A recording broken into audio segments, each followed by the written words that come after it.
हमारे बहुत दूर के पूर्वज जो श्रू जैसे छोटे जानवर थे, वो तकरीबन इन जैसी जगहों पर ही पनपे, जंगलों में।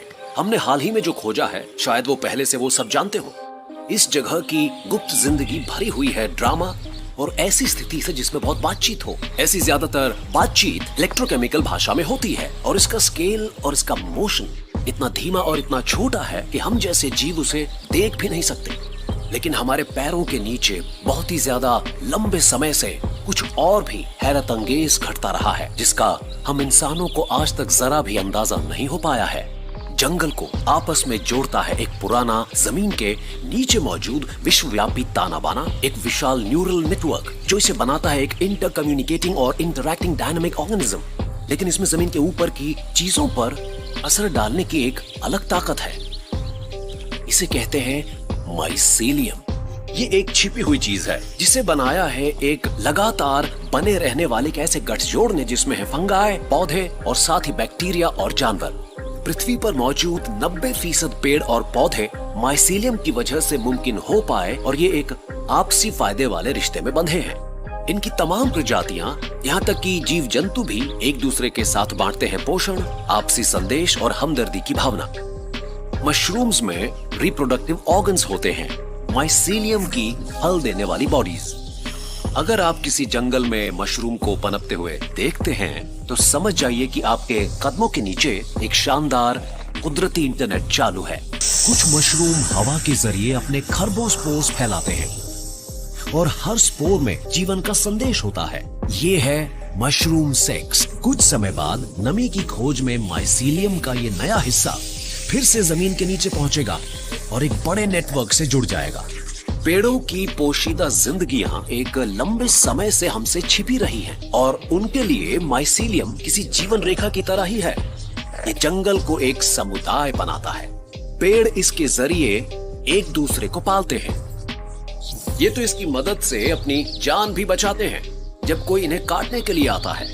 जब जंगल में कोई पेड़ काट दिया जाता है तो दूसरे पेड़ अपनी जड़ों के जरिए इस तक पहुंचते हैं और फिर माइसीलियम के जरिए इसे पानी, शुगर और दूसरी पोषक चीजें पहुंचाने का काम करते हैं। आसपास के पेड़ों से लगातार मिलने वाली ये खुराक ऐसे किसी ठूंठ को दशकों बल्कि सदियों तक भी जिंदा रख सकता है। और पेड़ सिर्फ ऐसा अपनी किस्मों के लिए ही नहीं करते, दूसरी किस्म के पेड़ों के लिए भी करते हैं। ऐसा क्यों?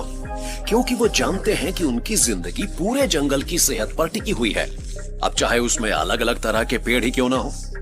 क्या ये मुमकिन है कि पेड़ हमारे मुकाबले भविष्य में ज्यादा आगे तक सोच सकते हैं? हम जानते हैं कि उनमें परवरिश की शानदार खूबियां होती हैं।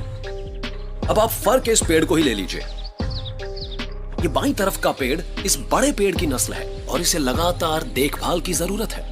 हमारे नजरिए से ये बच्चा नहीं है, पर ये 60 साल का है। लेकिन कम उम्र के ये पेड़ इस बात को नहीं जानते कि तेजी से बढ़ने पर इनके तनों के सेल्स में ज्यादा हवा भर जाएगी। बाद में तूफानों और शिकारियों का सामना होने पर ये कमजोर साबित होंगे। दूसरे जीव रूपों के युवाओं की तरह फर भी जल्द से जल्द रोशनी तक पहुंचना चाहता है, लेकिन माँ अपनी शाखाओं से इसे छाया देती है ताकि ये सूरज की धूप को पाने के बाद ज्यादा तेजी से न पनप सके, जिसमें इसी की भलाई है। मैंने जाने कितने जंगलों में घूमा, लेकिन कभी ये नहीं जान पाया कि मेरे आसपास आखिर चल क्या रहा था। हमारे कदमों के नीचे और हमारे आसपास जो कुछ हो रहा है, हम उसे बिना समझे, उसे बिना इज्जत दिए भला एलियन इंटेलिजेंस को ढूंढने का दावा कैसे कर सकते हैं? मेपल के इस शानदार पेड़ को अपनी पत्तियां काट रहे इस छोटे कैटरपिलर का पता चल चुका है। तो हमारे नर्वस सिस्टम की तरह ही ये पेड़ भी बाकी हिस्से को एक संदेश भेज रहा है, बस इसकी रफ्तार थोड़ी धीमी है। क्योंकि पेड़ की उम्र ज्यादा होती है और उसकी पड़वार बहुत धीमी। पेड़ में संदेश की ये रफ्तार होती है हर एक 3 मिनट में सिर्फ 2.5 सेंटीमीटर। तो इस तरह से पेड़ को इस कीड़े को भगाने लायक केमिकल को बनाने के लिए कम से कम 1 घंटे का समय लगेगा।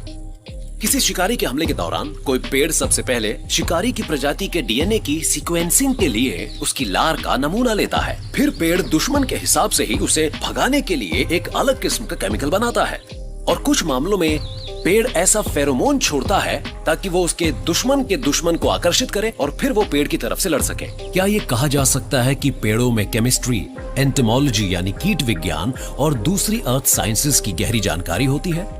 उनका ज्ञान भला हमारे ज्ञान से किस तरह अलग होता